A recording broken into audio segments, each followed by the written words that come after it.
अस्सलामुअलैकुम नाज़रीन, आप देख रहे हैं निसार वतन NW न्यूज़ HD और मैं हूं आपकी होस्ट नाज।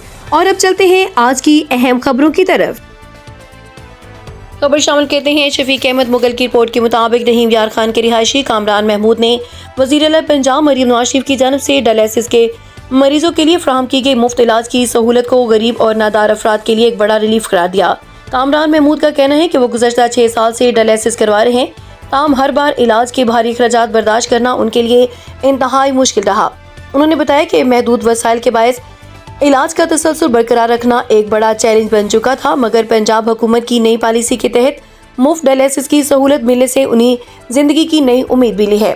उन्होंने वज़ीर आला पंजाब का शुक्रिया अदा करते हुए कहा कि मरीम नवाज शरीफ की हिदायत पर शुरू की गई ये सहूलत न सिर्फ इन जैसे मरीजों के लिए सहारा बनी, बल्कि सैकड़ों मुस्तहिक खानदानों को भी माली दबाव से निजात दिलाने का बायस बन रही है।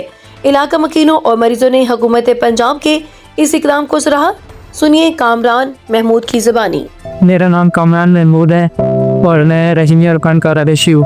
पिछले 6 साल से मैं डायलिसिस करवा रहा हूँ और हर डायलिसिस का हम लोग खर्चा अफोर्ड नहीं कर सकते थे कि ये चीफ मिनिस्टर मरीम नवाज की कोई मेहरबानी है कि उन्होंने हमारा ये इलाज सहूलत कड़ी की हुई है। अब मरीम नवाज साहब का बहुत बहुत शुक्रिया।